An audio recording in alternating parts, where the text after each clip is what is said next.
Team Brazo squaring off against Team Shevchenko. The next episode premieres tonight at 10 Eastern on ESPN and ESPN Deportes. In fact, we'll have a new episode every Tuesday at that time, with each one available immediately following on ESPN+. All right, let's get to some SEC win totals, and all odds are brought to you by ESPN Bet. Now, we'll be doing this all week long, hitting on the teams that speak each day. All right, Greg, LSU over under 9.5. 9.5. I will take the under. I think 9-3 is about right for LSU. I was under the impression that number was a little bit lower than that, but either way, man, at 9.5, you look at the schedule. I think you have some possible trip-up games at South Carolina. That'll be a noon start, very difficult game. Ole Miss is at home, of course, a team that's likely going to be in the top 10. At A&M, I think A&M's a top 20 team. Bama at your house, top 10, top 5 team. And then at Florida, don't sleep on that one with Oklahoma finishing up. So to lose 3 there, I don't think is anything to be ashamed of, especially knowing the non-conference gets SC.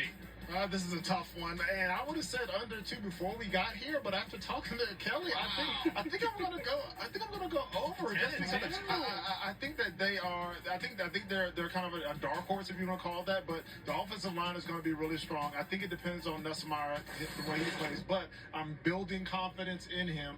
I'm gonna take the Tigers. All right, let's keep it rolling. Ole Miss over under 9.5. Greg? I'll take the over here, and I actually think that Ole Miss is probably a 10-2 football team. With what they've added defensively along the line of scrimmage, I think they're more well equipped to handle the circumstances and the challenges of this league. Yes, I think their schedule is actually sneaky tough. Now, people will look at it and say, "Oh, this is very manageable." I think at South Carolina is a little tricky. I think the Kentucky game's tricky. At LSU, of course, is difficult. Oklahoma comes to them. You got Georgia coming to them. So I think their schedule is sneaky tough, including the game at Florida. But the non-conference is a laugher. Anything less than 4-0 would be a huge surprise. If they manage expectations like we talked about before, I think this team can do what it did last year. I look at that Georgia game at home and say that's probably the only game right now, without knowing anything that's going to happen throughout the season, where I would say that they wouldn't be favored. I think that this team is ready, and I think that this is the right time for this team to make that move in the SEC. They're ready indeed. Now, another team that's ready too is South Carolina. All right, Greg, over under 5.5. You know, I was originally going to go under here. I'm actually going to go over. And part of me is feeling more and more optimistic after having talked with Shane Beamer that they're going to be really solid defensively. Now, they might not win a ton of games because their offense scores 28 or 30 or 35, but I think they can keep some teams in check.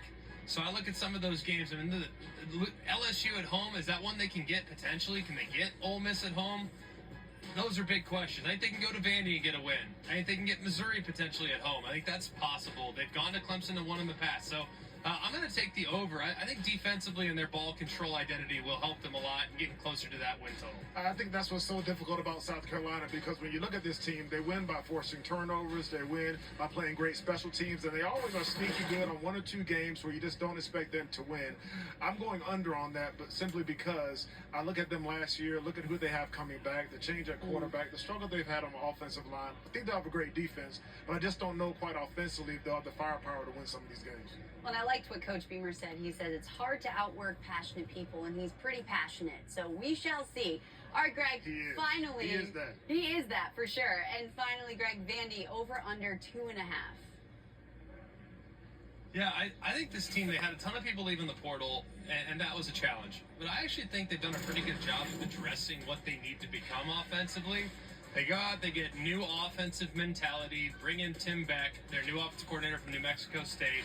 They also bring with him their quarterback, Diego Pavia, who I think is a massive upgrade at that position, has played a lot of football. So I'm going to take the over on 2.5, and it's really going to come down to the non-conference. I think Virginia Tech's a tough one to expect them to be competitive in, but Alcorn State, I think they can get that. Ball State for sure. They just got to find one more. Can they pull an upset at Georgia State potentially? I think they can. So I'm going to take the over for Vandy. I'm going to take the over too, my friend. I think Clark Lee getting more involved in coaching, hands-on, being more in that day-to-day room with the guys on offense and defense. I think that's going to bode well for them. And again, you look at their schedule, and there are a couple games there you say, you know what, maybe this can be a place where Vandy can get a win. It's difficult for them. It's been hard for them. But I think 3 games, they can get to there. Now, that 2.5 number gave them the lowest among Power tough. 4 teams. So it is tough, but look, football players are tough. We'll see what happens. All right, flag football is the fastest growing sport in the world, and the NFL Flag Football Championships round of 16 will be on ESPN2 Friday, starting at 1 Eastern, 10 a.m. Pacific. ESPN Plus will have additional coverage from Canton, Ohio at 10 a.m. Eastern. For more information, go to NFLflag.com. While Coach Saban is still making the rounds at SEC Media Day, his role is a little bit different this year. You won't want to miss the biggest thing Coach was missing, being on the TV side of things. More College Football Live coming up.